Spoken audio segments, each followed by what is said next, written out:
I'd like to echo Derek's thoughts and thank you all for coming. I know it's a big investment in time.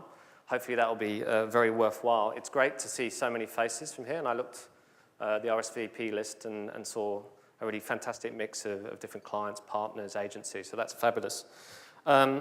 It's a pretty packed agenda, so you're not here to necessarily listen to me, so I won't dwell on too long. We've got some Google speakers, and we've got some fantastic external speakers as well, business partners of ours and friends, and hopefully it'll be a very engaging afternoon for you. It got me thinking coming here when I was asked to just open up with some thoughts about the speed at which the industry has changed in the last 15 years.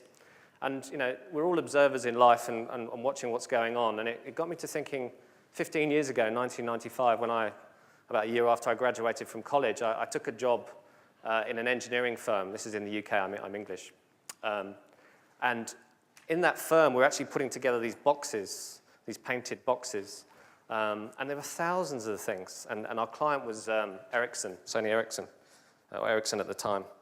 And I never knew what these things were. I later found out that they were part of a base station for Indonesia, and we were shipping all these boxes to Indonesia. And it's ironic that I'm kind of standing up here now thinking about how the world's developed in those 15 years, that Indonesia is likely to be one of the first markets in the world, as an example, Indonesia, where there's more mobile search than desktop search.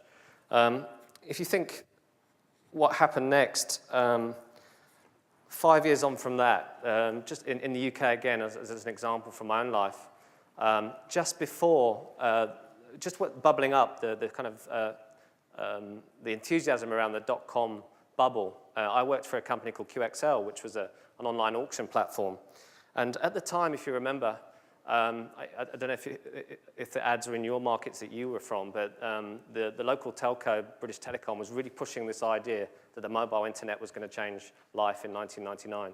And BT had these ads, these fabulous ads on TV of this guy kind of surfing the mobile internet and all the entertainment experiences you could have as a consumer if you bought into this view. And in actual fact, most of the phones, if you remember them, were black and white.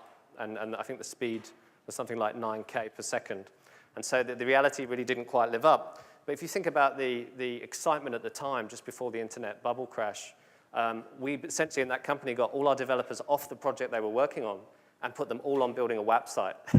And I think we ended up with a really fantastic press release about it and about 1,000 visits to that site with no means of actually getting to people around the site.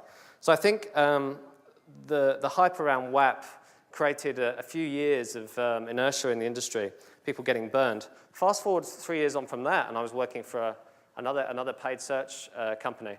And mobile had started to had gained a bit of traction. We started to see people with color screens, which was a surprise. And we actually started to see first searches coming through. And the idea some of the team had was, you know, let's see if we can create a marketplace. Let's try and cobble together something, a Band-Aid solution, if you like. So we went to a group of 20 or so advertisers and said, look, give us 500 quid, give us 1,000 quid, let's get started, you'll get some learnings. And we created a travel directory. And if you did a search on an operator's phone in the UK, I think it was Orange, you got a travel directory and you got to click on a hotel, and then you got a dynamically created WAP page where you could phone. And I remember thinking, this was brilliant. The teams managed to cobble this together.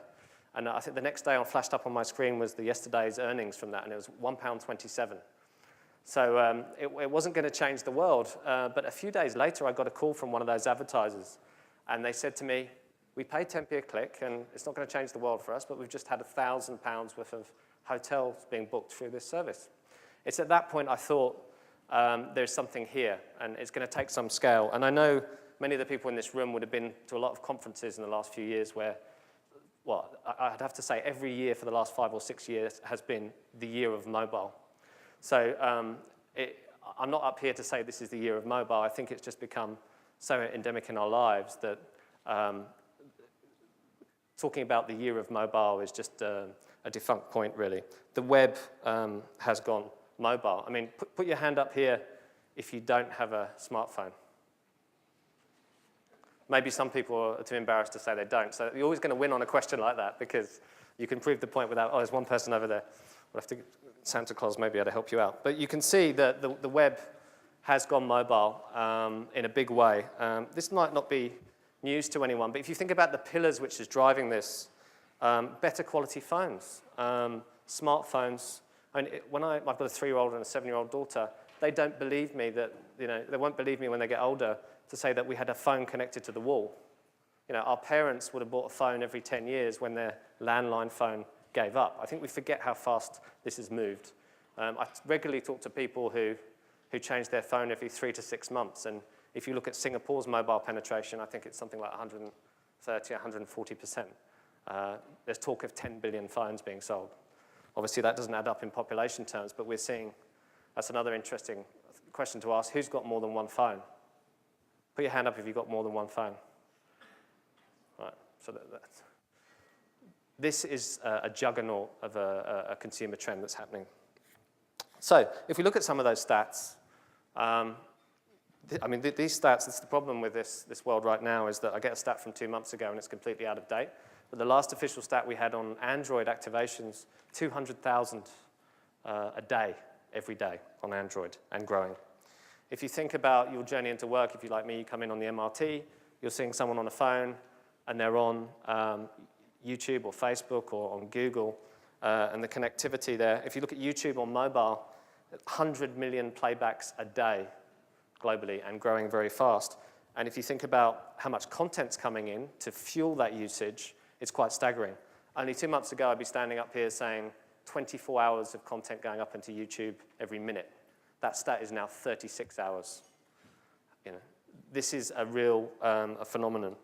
And if you look at search, an area which obviously we have some significant interest in, you see the difference between a feature and a smartphone in terms of usage.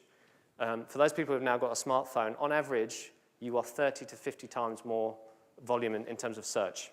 Not 30 to 50% more, 30 to 50x the volume of search. And if you think about search as a proxy for other internet usage, social networking, and other things, look at photos and video, we're seeing an incredible amount of consumer usage and attention in mobile.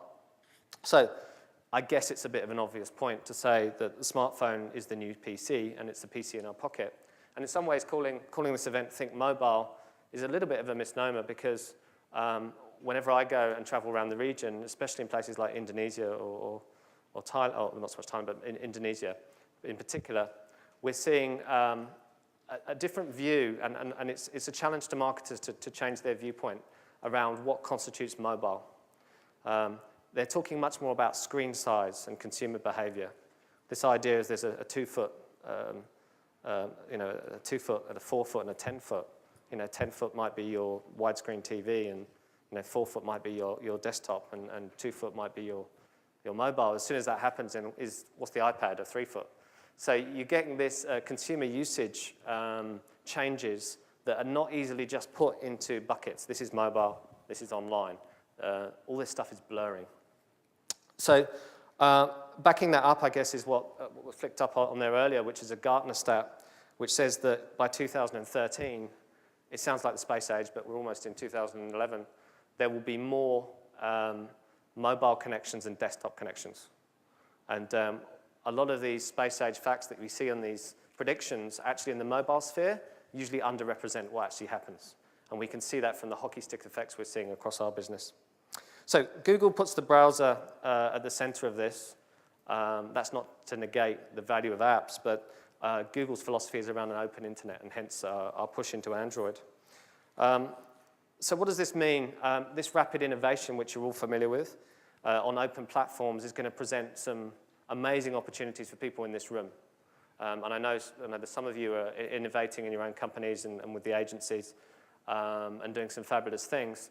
The idea of today is to just give you a sense and a flavor of what's possible. Some of this you may know. Some of this will be a chance to network as well and talk to the people who are involved in some interesting initiatives. It is a fantastic opportunity. Thinking back to 8 years ago, 7 years ago, when we first cobbled together that paid search, really rather basic demonstration of how we could generate revenue and create an ecosystem. What you can do now is simply staggering. So I urge you, please enjoy the event. And with that, I hand back to Derek.